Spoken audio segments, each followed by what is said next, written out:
J'étais assise à la table de ma mère, prenant le dernier repas qu'elle cuisinerait jamais pour moi dans cette maison, quand elle a souri et m'a dit qu'il était temps pour moi de partir. Elle n'avait aucune idée que j'étais la propriétaire de la maison qu'elle me demandait de quitter depuis avant mes 10 à 8 ans. Laissez-moi vous ramener à cet après-midi de septembre qui a tout changé. Je m'appelle Bronislava Voronova. J'ai 37 ans. Je travaille comme assistante juridique senior au cabinet d'avocats, Ignacieva et Associés, à Yaroslavl, où j'ai passé 9 ans à faire le genre de travail dont la plupart des gens ignorent l'existence jusqu'à ce qu'ils en aient besoin. Recherche de titres, vérification d'actes, registre de propriété, chaîne de possession remontant à 40, 60, 80 ans. Je trouve des choses. Je trace des fils. Je tire sur les corps des bases de données du registre foncier jusqu'à ce que toute l'image se détache. Je conduis une Lada de 12 ans. Je loue un appartement à 12 minutes du bureau. Sur mon réfrigérateur, il y a un aimant d'une conférence à laquelle j'ai assisté à Nijni Novgorod il y a 4 ans, qui dit « La documentation est la différence entre une histoire et un dossier judiciaire ». Je l'ai acheté parce que je pensais que cela concernait mon travail. J'appelle toujours ma mère tous les dimanches. Je la Djurchidjour Ulipovaya quand elle me demande de venir dîner. Je l'appelle toujours « la maison », de la même manière que les gens appellent un endroit chez soi, longtemps après avoir cessé d'y vivre, comme si le mot devenait une habitude plutôt qu'une description. Ma mère s'appelle Klavdia. Elle vit au 11, rue Lipovaya depuis aussi longtemps que je m'en souvienne. Elle prépare le meilleur rôti de porc de la région, et elle le sait. Elle repasse ses robes d'église le samedi soir. Elle est généreuse avec sa nourriture et ses opinions, mais avec très peu d'autres choses. Elle a un sourire qui remplit une pièce, et j'ai passé 37 ans à essayer de mériter la version de ce sourire qu'elle réserve aux autres. C'est mon grand-père qui a bâti cette maison. Amphi Timofeyevitch Voronov. Il l'a construite en 1971 de ses propres mains, planche par planche, avant même que le quartier n'ait un nom. Je le sais parce qu'il me l'a raconté. Amphi n'était pas un homme qui parlait beaucoup. Mais quand il parlait, c'était pour des choses qui durent. Du bon bois, des fondations solides, des gens à qui l'on peut confier quelque chose d'important. Amphi est mort en octobre 2004. J'avais 17 ans. Je vous dis ces choses pour que vous compreniez ce que j'ai trouvé ce mardi après-midi de septembre. Je vous le dis pour que, lorsque je poserai ce morceau de papier sur la table de ma mère, vous compreniez exactement ce qu'il m'en a coûté pour en arriver là. La recherche de titre était pour un client nommé Karitonov. Une propriété dans le quartier de Zavoljier. Simple. Rien d'inhabituel. Je parcourais la chaîne d'actes dans la base de données foncières comme je l'ai fait des milliers de fois, cliquant sur les dossiers de propriété comme d'autres font défiler leur téléphone. Je ne cherchais rien. La recherche a donné 11 résultats dans le secteur. Je vérifiais le 3e quand mon curseur a dérapé. J'ai cliqué sur la mauvaise rue. La rue Lipovaya est apparue. Mes doigts sont restés immobiles un instant. Il y avait 6 propriétés sur la rue Lipovaya dans la base de données. J'ai fait défiler sans le vouloir, puis le 5e résultat s'est chargé, et j'ai lu l'adresse comme on lit quelque chose dans un rêve. De la manière dont les mots semblent familiers et faux en même temps, parce que vous êtes certain qu'ils ne peuvent pas signifier ce qu'ils paraissent signifier. 11, rue Lipovaya. Propriétaire enregistré, Bronislava Amfievna Voronova. Date du transfert, 14 octobre 2004. Donateur, Amphi Timofeyevitch Voronov. J'ai cliqué sur l'acte. Mon écran s'est rempli de documents numérisés, vieux et jaunis sur les bords, comme le papier devient lorsqu'il est archivé dans les sous-sols administratifs pendant 20 ans. La signature d'Amphi était en bas de la page 2, la même signature que j'avais vue sur des cartes d'anniversaire et une liste de courses manuscrites que ma grand-mère gardait encadrée dans la cuisine jusqu'à son décès. Large et délibéré, comme les gens signent quand signer signifie quelque chose. Sous sa signature, un sceau de notaire. Sous le sceau, une date d'enregistrement. Une semaine avant la mort d'Amphi.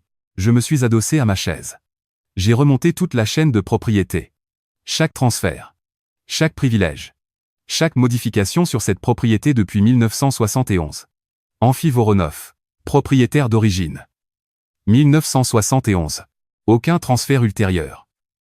Aucun changement d'acte. Aucun refinancement au nom de quelqu'un d'autre. La maison était passée d'Amphi à moi en octobre 2004, et en 20 ans, rien n'avait bougé. Ma mère vivait dans ma maison depuis 20 ans. Ma mère l'avait appelée sa maison pendant 20 ans. Ma mère avait cuisiné les dîners du dimanche, organisé Noël, montré la salle de bain de l'étage à ses amis, à son club de lecture et à son nouveau compagnon Gerasim Lapine, et chaque fois, elle l'avait fait dans une maison qui appartenait à sa fille. J'ai ouvert un nouveau dossier sur mon bureau. Je l'ai nommé Lipovaya. J'ai commencé à télécharger les documents. Je n'ai pas appelé ma mère. Je n'ai appelé personne. Je suis resté assise avec cela pendant 40 minutes. De la manière dont on s'assoit avec quelque chose qui réorganise tout ce qu'on pensait comprendre. Pas une assise de deuil. Une assise de comptabilité. Le genre où l'on reprend les chiffres parce que le total ne peut pas être juste, puis on vérifie encore, et c'est juste, et il faut simplement laisser le chiffre être la vérité. Puis j'ai pris mon téléphone et j'ai appelé Zinaïda. Pas parce que j'avais besoin de réconfort. Parce que j'avais besoin que quelqu'un me dise que je ne perdais pas la tête. Zinaïda Petrova travaille au cabinet depuis 6 ans. Elle a 40 ans, elle est originaire de Kostroma, et elle a une opinion sur tout et la voix qui va avec.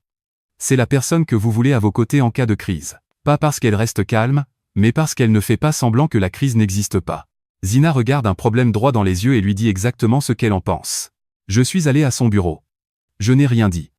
J'ai tourné mon moniteur pour qu'elle voie l'écran. Zina a lu. Elle a fait défiler. Elle a lu encore. 4 secondes ont passé, puis 5. Je les ai comptées. Elle s'est levée, est allée à la salle de pause. Est revenue avec sa tasse de café. S'est rassise. A lu une dernière fois. Ma puce, a-t-elle dit. Ta mère vit dans ta maison depuis 20 ans. Oui. Sans payer de loyer? Oui. Zina a posé sa tasse. Elle a regardé le plafond un instant. Comme les gens regardent le plafond quand ils font le calcul et n'aiment pas la réponse. Seigneur, aie pitié. Elle m'a regardé à nouveau. Qu'est-ce que tu vas faire? Terminer la recherche Kharitonov, ai-je dit, puis appeler un avocat spécialisé en immobilier. C'est tout? C'est tout ce que tu as à dire pour l'instant? Et laisser décanter un peu. Zina m'a fixé. Ma fille, a-t-elle prononcé? C'est le seul mot que Zina utilise quand elle a environ 40 choses à dire et qu'elle a décidé, contre sa nature, de n'en dire qu'une seule. Je suis retourné à mon bureau. J'ai fini la recherche Kharitonov. J'ai envoyé le dossier à l'avocat à l'étage. Puis j'ai ouvert le dossier Lipovaya et j'ai commencé à tout lire depuis le début. Voici ce que j'ai trouvé, disposé dans l'ordre, comme je disposerais n'importe quel dossier. Mon grand-père Amphi est mort le 21 octobre 2004. Il a laissé un testament. Le testament avait été rédigé 8 jours avant sa mort, devant un notaire à Rybinsk. Le testament laissait la propriété du 11, rue Lipovaya à Bronislava Amfievna Voronova, sa petite fille, âgée de 17 ans. Pas à mon père, Ray Voronov, qui était le fils unique d'Amphi et qui était parti de nos vies depuis 9 ans à ce moment-là. Pas à ma mère, Klavdia Voronova, qui vivait dans cette maison depuis 11 ans au moment du décès d'Amphi. À moi. Je ne savais rien de tout cela. J'avais 17 ans. Quand Amphi est mort, ma mère m'a assise et m'a dit qu'il avait tout laissé à la famille. C'est le mot qu'elle a utilisé. La famille. Elle n'a pas expliqué ce que cela signifiait, ni ce que cela incluait. Je n'ai pas posé de questions. J'avais 17 ans, j'étais en deuil et je l'ai cru. 2 semaines après la mort d'Amphi, ma mère a déposé une demande de procuration sur la propriété, invoquant mon âge et son rôle de tutrice légale. La procuration a été accordée. Elle lui donnait l'autorité de gérer la propriété en mon nom jusqu'à ce que j'atteigne l'âge de 21 ans, ou jusqu'à ce que je la révoque. J'ai eu 21 ans en 2008. La procuration a expiré en 2009. En 2009, personne n'a rien déposé. Aucun transfert d'acte. Aucune mise à jour de procuration. Aucun document légal d'aucune sorte. La propriété est restée à mon nom, exactement comme Amphi l'avait laissé. Ma mère a continué à vivre dans la maison. Elle a continué à l'appeler sa maison. Elle a continué à la présenter comme sa maison à chaque personne qu'elle a invitée à l'intérieur. Je suis resté assise à mon bureau à lire les documents pendant 2h30. Puis je me suis adossé et j'ai regardé le plafond pendant longtemps, comme Zina l'avait fait. Le calcul était celui-ci, ma mère vivait dans ma propriété depuis 15 ans au-delà du moment où elle avait toute autorité légale pour la gérer en mon nom. Elle n'avait pas de bail. Elle n'avait aucun accord de location. Elle n'avait aucun titre écrit d'aucune sorte pour cette adresse. Elle était, dans le langage que j'utilise chaque jour à ce bureau, une occupante à titre gratuit.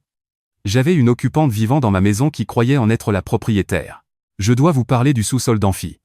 Chaque maison a une pièce qui appartient à la personne qui l'a construite. Pas à cause de l'acte ou de la chaîne de propriété. À cause de ce qui s'y passe. Ce qui s'y fabrique. Ce que cette personne met dans les murs et les étagères, et la façon particulière dont la lumière traverse la fenêtre l'après-midi. La pièce d'Amphi était le sous-sol. Il y gardait un établi. Un long établi en chêne massif. 4 pouces d'épaisseur. Le genre de surface qui ne bouge pas, peu importe ce que vous posez dessus. Au-dessus, sur le mur, il avait accroché chaque outil qu'il possédait sur un crochet séparé. Chaque crochet adapté à la forme de cet outil spécifique, de sorte que quand vous regardiez le mur, vous voyez la silhouette des marteaux, des ciseaux, d'un vilebrequin et d'un rabot, disposés comme un portrait de famille d'objets ayant fait du bon travail. J'avais 10 ans quand il m'a laissé pour la première fois me tenir à côté de lui pendant qu'il travaillait. Il construisait une chaise ce jour-là. Il a posé un morceau de bois devant moi et a mis un petit rabot dans mes mains. « Essaie » a-t-il dit. J'ai essayé. Le bois a mal bougé. Mes bras sont partis de travers. J'ai poussé trop fort et le rabot a dérapé sur le coin. Amphi a regardé. Il ne m'a pas pris l'outil. Il a ajusté mes mains à la place. Repositionné mes pieds. Montré où mettre mon poids. J'ai réessayé. Le copeau est sorti propre. Il a regardé mes mains un instant. Puis il a dit, « Tu as des mains fermes, ma fille. » Comme moi. Il est retourné à son travail. Je suis retourné au mien. J'y pense beaucoup. Je n'y pense pas comme on pense à des souvenirs chaleureux. J'y pense comme à une pièce à conviction que vous avez classée quelque part et que vous devez maintenant retrouver. Amphi savait quelque chose quand il a écrit ce testament. Il avait un fils qui s'était éloigné et une belle-fille à qui il ne confiait rien d'important, et une petite fille qui avait les mains fermes. Il a fait son choix. Il ne m'a juste jamais dit qu'il l'avait fait. Mon premier réflexe, après avoir lu l'acte 3 fois et le registre foncier 2 fois, a été d'appeler. J'avais mon téléphone à la main, son nom dans mes contacts, mon pouce au-dessus du bouton d'appel. J'ai reposé le téléphone. Zina est apparue à mon bureau avec 2 tasses de café. Elle en a posé une devant moi et s'est assise sur la chaise d'invité avec l'autre. Elle attendait que j'atteigne ce point. Zina est douée pour savoir quand attendre. Tu penses à l'appeler, a-t-elle dit.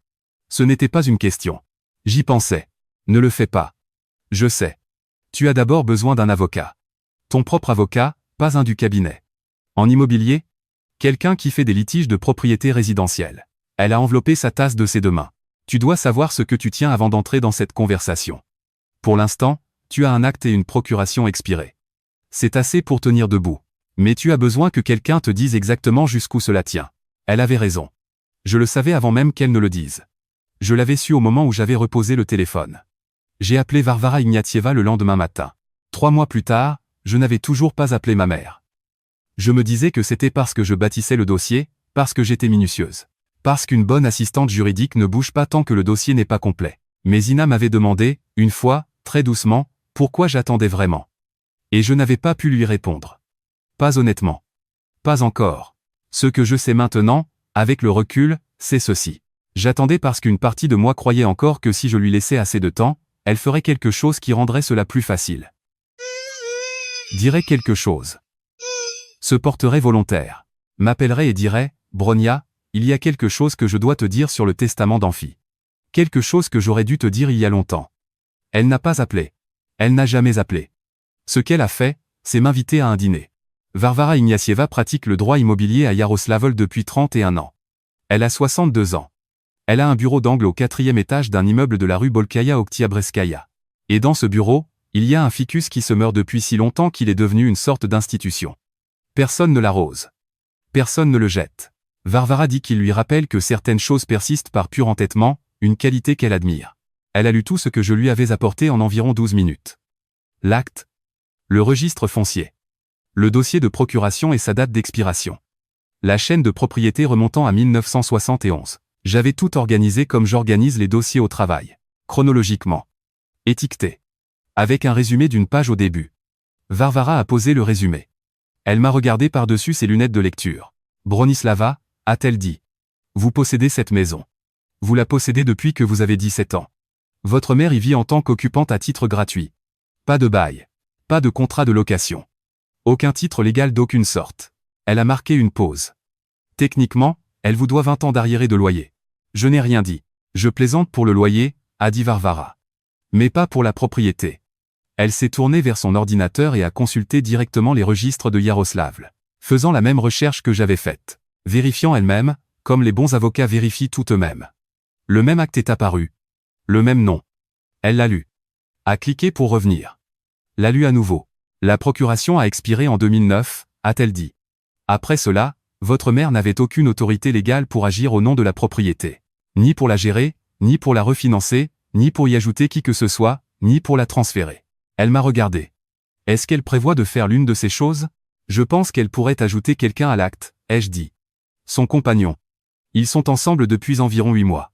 Varvara a enlevé ses lunettes. Elle les a tenues en main un instant. Alors nous devons bouger, a-t-elle dit. Je peux préparer une mise en demeure. Elle part sous mon en-tête. Elle désigne la propriété. Elle stipule clairement que toute tentative de modifier le titre d'une propriété qu'elle ne possède pas est passible de poursuite judiciaire. Elle a marqué une pause. Cela rendra aussi la chose réelle. Pour vous deux. Je sais, ai-je dit. Voulez-vous lui donner une chance de répondre en privé d'abord? Avant tout document légal? J'y avais pensé. Je n'avais pensé à presque rien d'autre pendant 3 mois. Non, ai-je dit. J'ai essayé d'attendre. Ça n'a pas aidé. Varvara a hoché la tête. Elle a pris une note sur son bloc légal. J'aurai quelque chose de prêt d'ici la fin de la semaine prochaine. Je l'ai remercié. J'ai rassemblé mon dossier. Je suis sorti par le hall, je suis allé au parking, je suis monté dans ma voiture et je suis resté assise sans démarrer pendant un très long moment. Je m'attendais à ressentir quelque chose de différent. J'avais bâti un dossier. J'avais de la documentation. J'avais une avocate qui avait tout regardé et confirmé, sans hésitation, que j'avais raison. Qu'Amphi m'avait laissé la maison. Que la maison était à moi. Que ma mère y vivait depuis 20 ans sous un arrangement légal qui avait expiré au milieu des années 2000. Je me suis assis sur le parking et je n'ai pas eu l'impression d'avoir gagné quoi que ce soit. Le chagrin qui est venu n'était pas du genre tranchant. Ce n'était pas le genre qui arrive par vagues et passe. C'était le genre rond, doux, qui s'installe dans le corps sans s'annoncer. Le genre qu'on ne remarque pas jusqu'à ce qu'on essaie de prendre une inspiration complète et qu'on découvre que quelque chose a déjà emménagé et prend toute la place. J'avais raison. J'avais toujours eu raison. Amphi savait que j'avais raison quand il avait signé l'acte. Et rien de tout cela ne changeait le fait que j'étais assis sur un parking à Yaroslavl, pleurant contre le volant d'une Lada de 12 ans parce que la vérité avait enfin cessé d'être une théorie pour devenir un fait. La vérité, une fois qu'elle devient un fait, est permanente. On ne peut pas l'oublier. Il y a une odeur qui accompagne le souvenir que je vais vous raconter. C'est l'odeur d'une cantine scolaire en mars, ce mélange particulier de nettoyants industriels, de jus de fruits et de la chaleur des plateaux de service, l'odeur qui signifie la dernière ligne droite de l'année scolaire quand tout semble encore possible et que vous n'êtes pas encore assez vieux pour savoir que, possible, n'est pas la même chose que, certain. J'avais 6 ans. Je venais d'être nommé récipiendaire d'une bourse complète pour l'Université fédérale de Kazan. Cursus de droit. Frais de scolarité, logement et repas complets. 4 ans. J'avais postulé en novembre et n'en avais parlé à personne. J'avais reçu la lettre d'acceptation en février et n'en avais parlé à personne. Je l'ai portée dans mon sac à dos pendant 3 semaines avant de la porter à la maison. Je l'ai posée sur la table de la cuisine après le dîner. Ma mère l'a lue pendant que je me tenais près de l'évier. J'observais son visage de la manière dont on observe le visage de quelqu'un à qui l'on a remis quelque chose de fragile sans être sûr qu'il comprenne ce qu'il tient. Elle l'a lu une fois, puis elle l'a posée sur la table et l'a lissée de sa main, doucement, comme si elle rangeait quelque chose. Kazan est à 5 heures d'ici, a-t-elle dit. Je sais. Bronia. Elle m'a regardé. Sa voix n'était pas colérique. C'était l'autre chose, celle contre laquelle il était plus difficile de discuter. Nous ne sommes que nous deux. Nous avons toujours été seulement nous deux. J'ai regardé la lettre d'acceptation sur la table, j'ai regardé les mains de ma mère, toujours posées dessus. Je ne dis pas que tu ne peux pas y aller, a-t-elle dit. Je dis juste. Tu sais ce qu'est cette maison sans toi ici. J'ai appelé l'université de Kazan le lendemain matin. J'ai retiré mon inscription avant la date limite. J'ai dit au bureau des admissions qu'il y avait eu un changement dans ma situation familiale. La femme au téléphone a été gentille. Elle a dit que je pouvais postuler à nouveau l'année suivante. Je n'ai jamais repostulé. Je n'avais pas repensé à cet appel depuis très longtemps. Je ne m'étais pas autorisé à y penser. Il y a un type particulier de décision auquel on ne peut survivre qu'en ne le regardant pas directement, de la même manière qu'on ne peut pas regarder certaines lumières. Assise sur le parking de Varvara, je l'ai regardé directement. La question que Zina m'avait posée une fois, très doucement, était celle-ci, pourquoi attendais-je vraiment?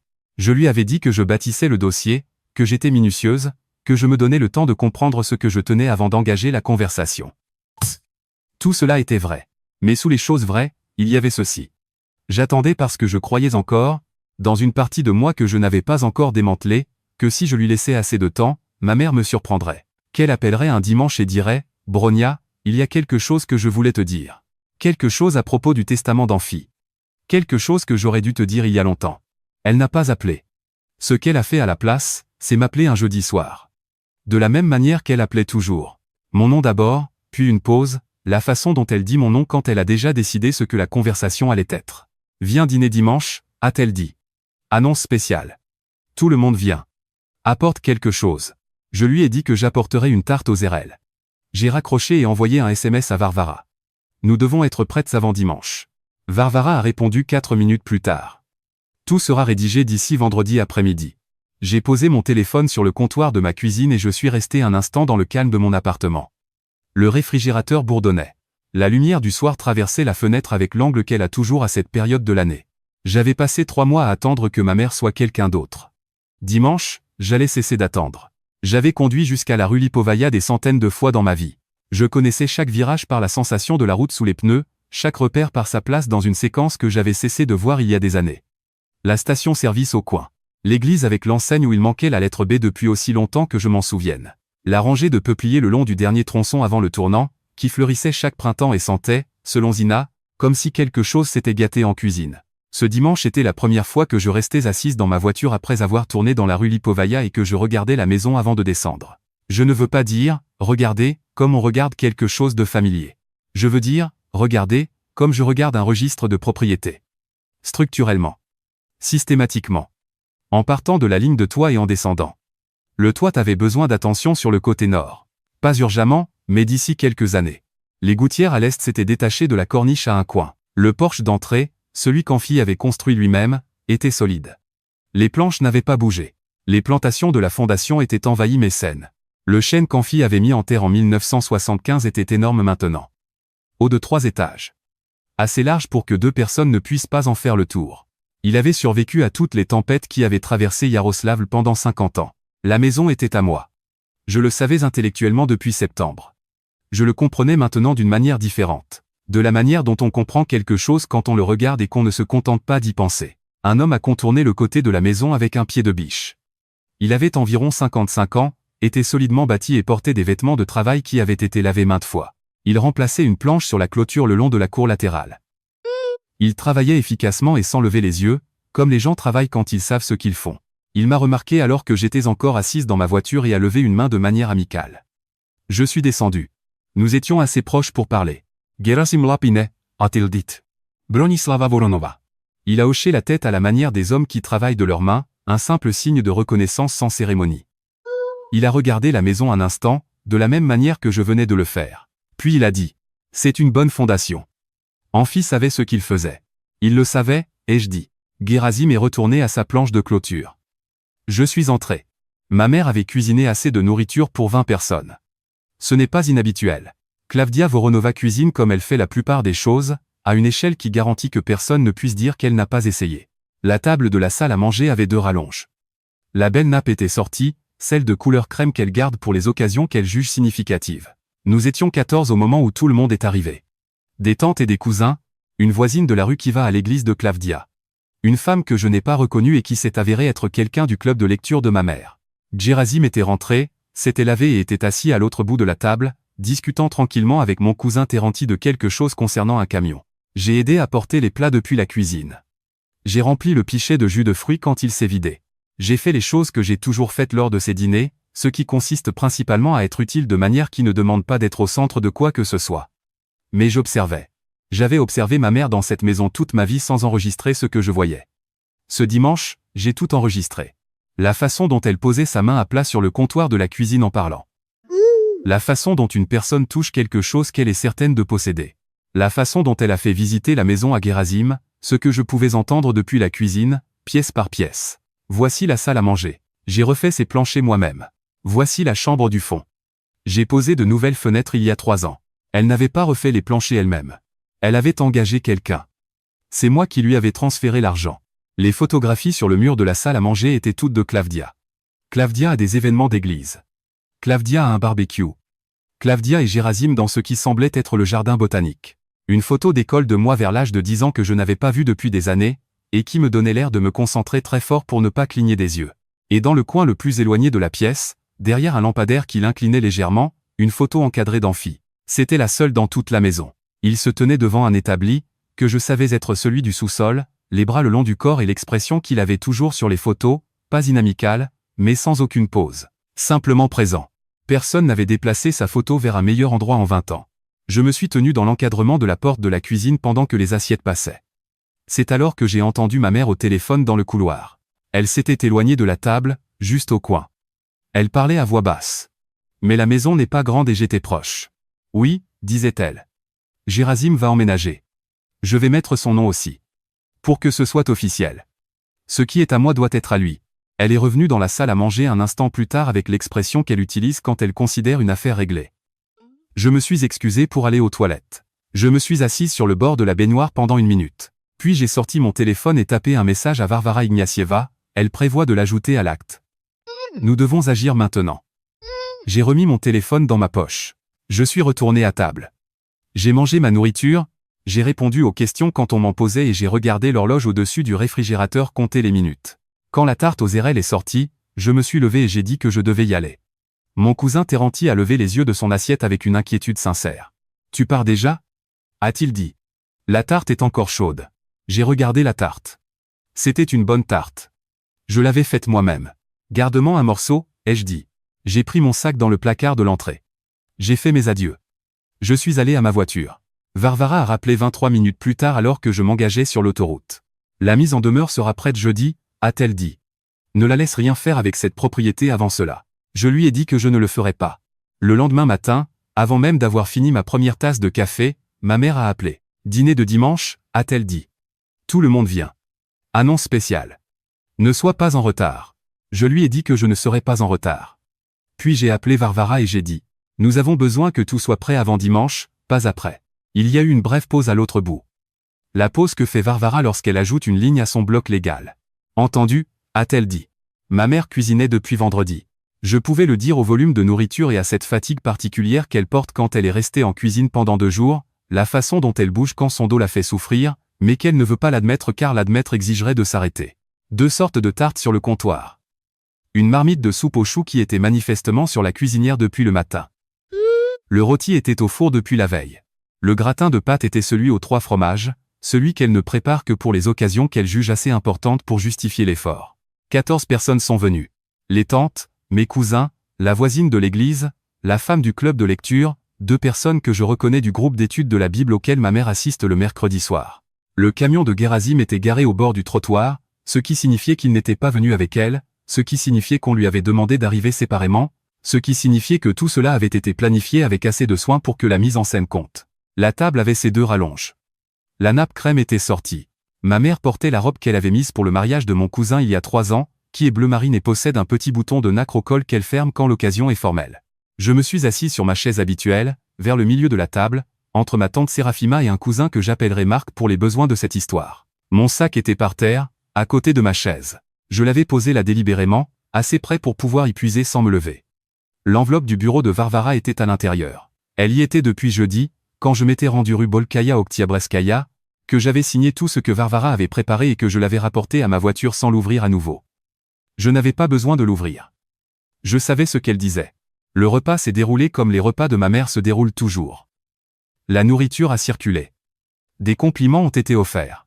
Ma tante Séraphima a interrogé Gerasim sur ses travaux de rénovation, et Gerasim a répondu de manière posée, sans hâte, sans en dire plus qu'on ne lui en demandait. Terranti a mangé une quantité de gratin que je n'estimerais pas par respect pour la décence. Quelqu'un a posé des questions sur mon travail et j'ai répondu que tout allait bien, et c'était la fin de la conversation. Ma mère se déplaçait pendant le repas comme une femme qui a quelque chose dans sa poche. Son attention revenait sans cesse à Gerasim, et quand c'était le cas, il y avait une qualité dans son regard que je reconnaissais. C'était la façon dont elle regarde quand elle a pris une décision et qu'elle attend le moment de l'annoncer. Les assiettes s'étaient presque débarrassées quand elle a tapé sa fourchette contre son verre d'eau. La pièce s'est tue. Elle s'est levée. Elle a fait le tour de la table du regard. Comme elle le fait quand elle veut s'assurer que tout le monde est attentif. Ma mère est très douée pour la pause avant la déclaration. Elle a toujours compris que le silence, utilisé correctement, est une forme d'insistance. Vous savez tous que j'ai toujours cru que cette maison est bien plus qu'un simple lieu de vie, a-t-elle dit. C'est une question de famille. C'est ce que nous sommes les uns pour les autres et ce que nous portons vers l'avenir. Elle a regardé Gerasim. Gerasim Lapine est un homme bon. Il est solide, il est gentil et il m'a montré ce que c'est quand quelqu'un est vraiment présent.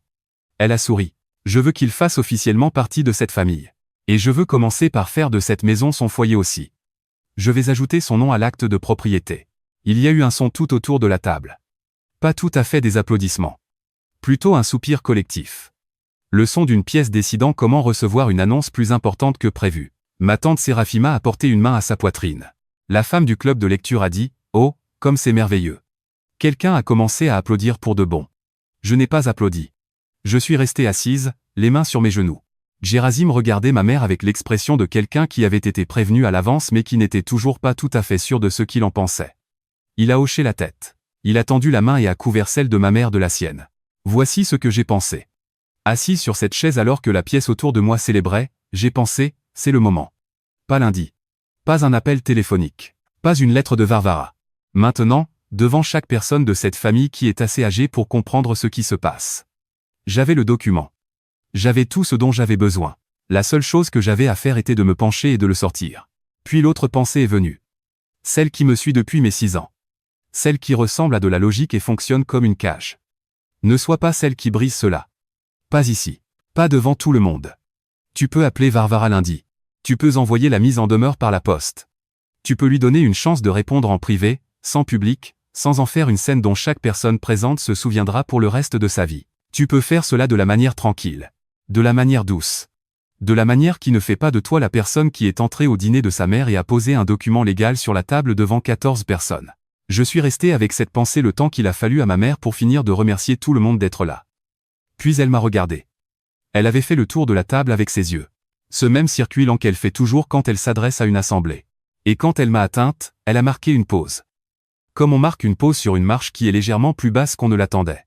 Bronia, a-t-elle dit, tu n'as jamais vraiment été un membre contribuant de ce foyer. Son sourire n'a pas changé. Une fois que Gerasim sera ici, ce sera sa maison. Tu comprends ce que cela signifie. Tu ne te contenteras plus de venir comme ça les dimanches. Tu appelleras d'abord. Tu demanderas.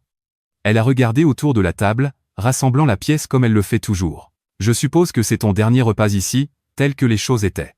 Mais ce n'est pas grave. Tu seras toujours la bienvenue pour nous rendre visite. Le mot est tombé comme certains mots tombent. Pas bruyamment. Précisément.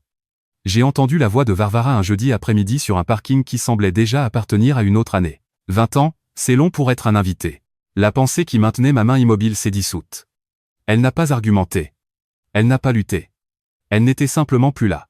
J'ai plongé la main dans mon sac. La pièce parlait encore. Quelqu'un disait quelque chose à Gerasim à propos de la maison. Ma tante Séraphima tamponnait ses yeux avec une serviette. Terranti était retourné à son gratin. J'ai sorti l'enveloppe cartonnée. Je l'ai posée sur la table.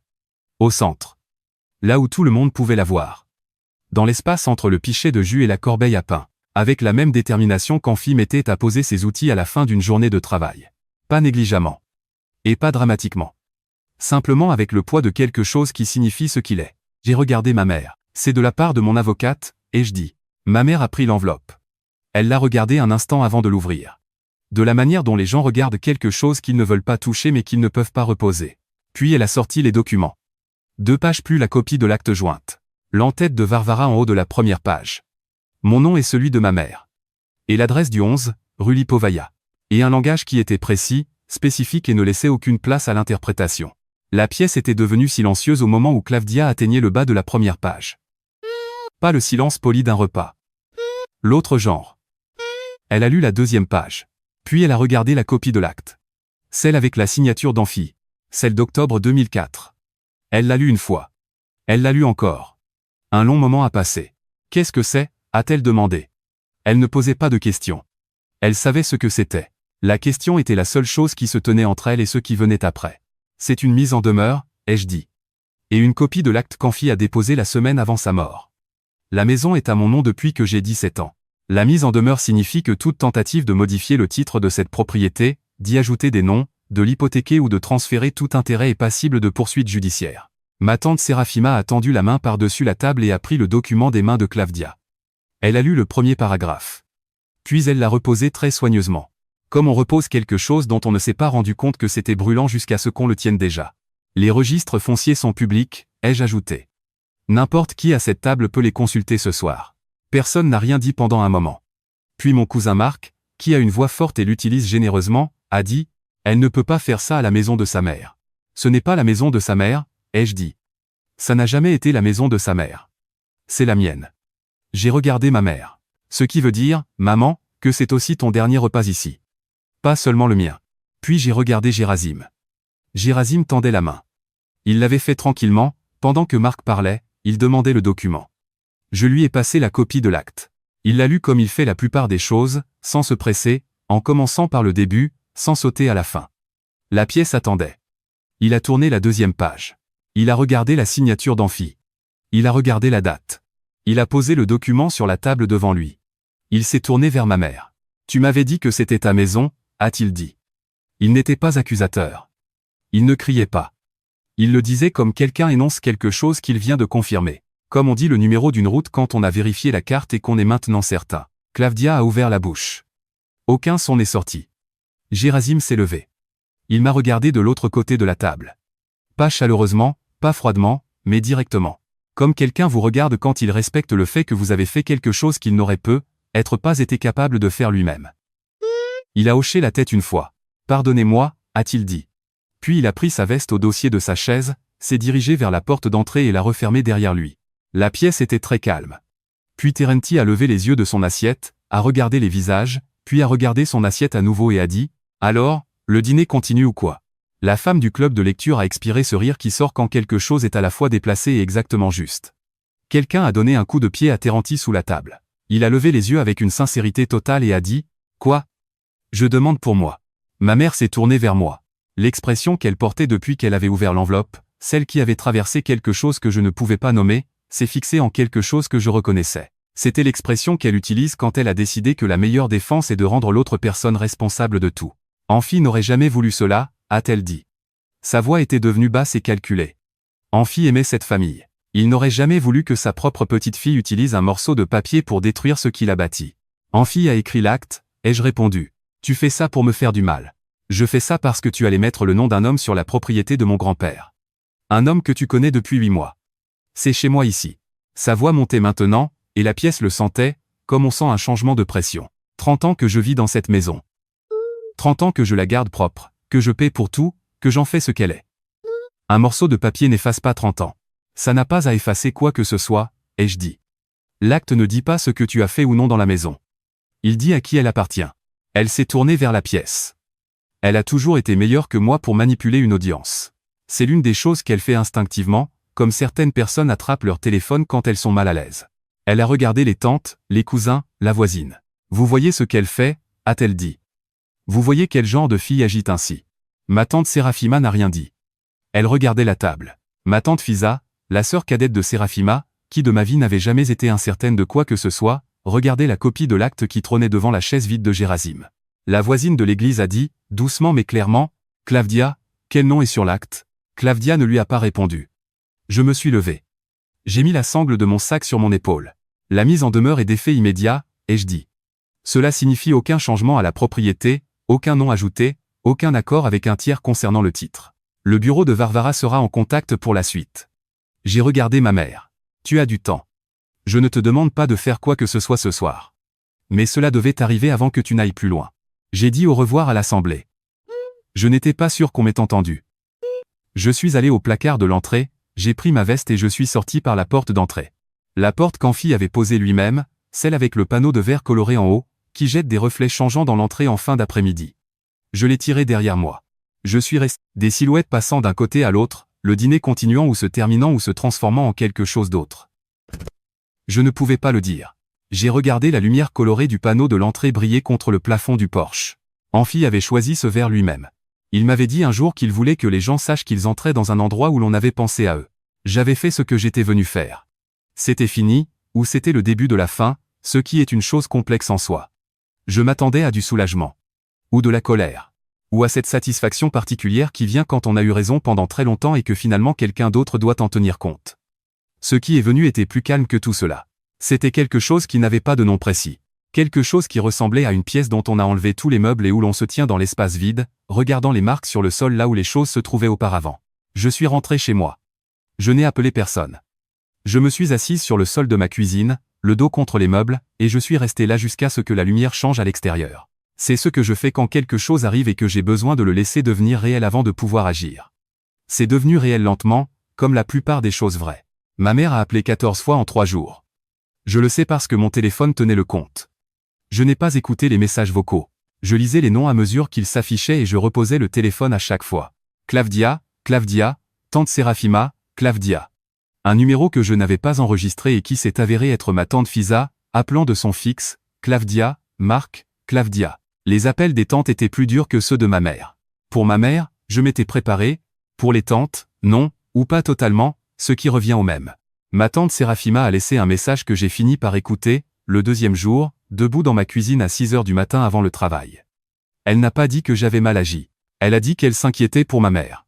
Elle a dit qu'elle espérait que je savais ce que je faisais. Elle a dit qu'elle priait pour nous deux, c'est ce que disent les femmes de ma famille quand elles ne savent pas quoi dire d'autre, et cela sonne comme du réconfort mais fonctionne comme une absence de réponse. Je suis allé travailler. Je suis rentré.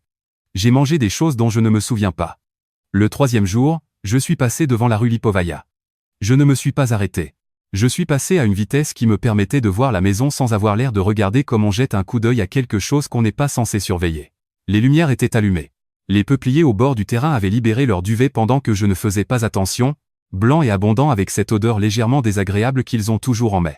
La lumière du porche était allumée, celle qu'Amphi avait câblée lui-même avec un capteur, et dont ma mère n'avait jamais changé l'ampoule. Parce que l'ampoule qu'Amphi avait mise quand il l'avait installée n'avait tout simplement jamais cessé de fonctionner. Je suis rentré chez moi sans m'arrêter. Varvara a appelé un mercredi. Ta mère a déposé un recours, a-t-elle dit. Elle le disait comme elle dit tout. Directement, sans préambule, comme si j'avais posé la question à laquelle elle répondait maintenant. Contestation d'acte. Elle prétend qu'il y avait un accord oral entre elle et Amphi stipulant que la propriété lui reviendrait à sa mort. Est-ce qu'elle a quoi que ce soit pour appuyer cela? Rien d'écrit. Aucun témoin que je puisse trouver. Aucune documentation d'aucune sorte. J'ai entendu le clic de son clavier. Elle n'a aucune base légale, Bronislava. Mais elle peut lancer une action et faire traîner cela entre 6 et 12 mois. Je me tenais à la fenêtre de ma cuisine. Le parking de ma résidence était presque vide à cette heure. Un homme promenait un chien que j'avais déjà vu mais dont je ne connaissais pas le nom. Le chien s'était arrêté devant une fissure dans le goudron et l'examinait minutieusement.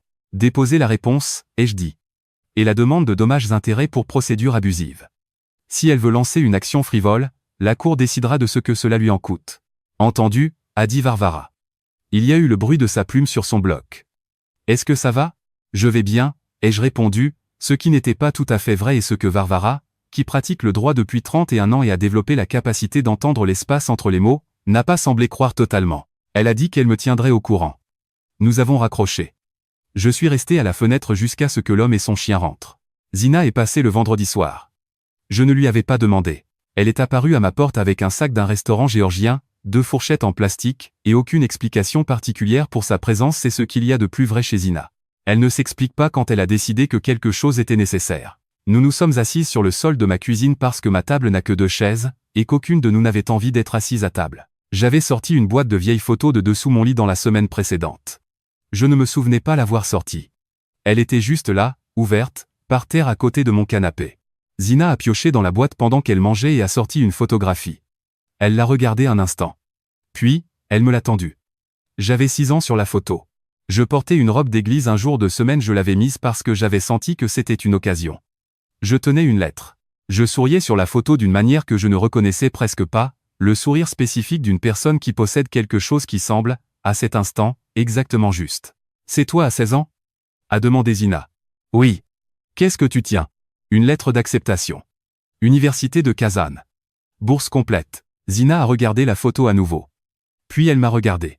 Tu ne m'avais jamais dit que tu avais eu une bourse. Je l'ai annulée. Elle n'a pas répondu tout de suite. Zina est capable de silence quand elle juge que le silence est le bon outil. Elle a tenu la photo des 2 mains et l'a regardée pendant longtemps. Puis elle l'a posée soigneusement sur le sol entre nous. Bronia, a-t-elle dit.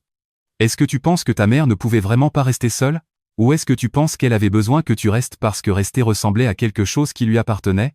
J'ai regardé la photographie. La question n'a rien brisé. Ce ne fut pas une révélation. C'était comme si quelque chose que j'avais toujours su était enfin nommé à haute voix de la même manière que certaines choses ne deviennent réelles que lorsque quelqu'un d'autre leur donne un nom. Je ne sais pas, ai-je répondu. Puis, après un moment. Je crois que je sais. Nous sommes restés assises un moment après cela sans parler beaucoup. Zina a fini son plat. Je n'ai pas fini le mien. À un moment, elle a dit qu'elle devait rentrer, je l'ai raccompagnée jusqu'à la porte et elle m'a embrassé à la manière de Zina, fermement et sans cérémonie. Puis elle est partie. Je suis retourné au sol de ma cuisine. J'ai repris la photo de moi à 16 ans et je l'ai regardée longtemps. Voici ce que j'ai compris. Assise sur le sol de ma cuisine un vendredi soir d'avril, regardant le visage d'une fille qui s'apprêtait à annuler une bourse qu'elle avait méritée. La maison n'était pas le début de l'histoire.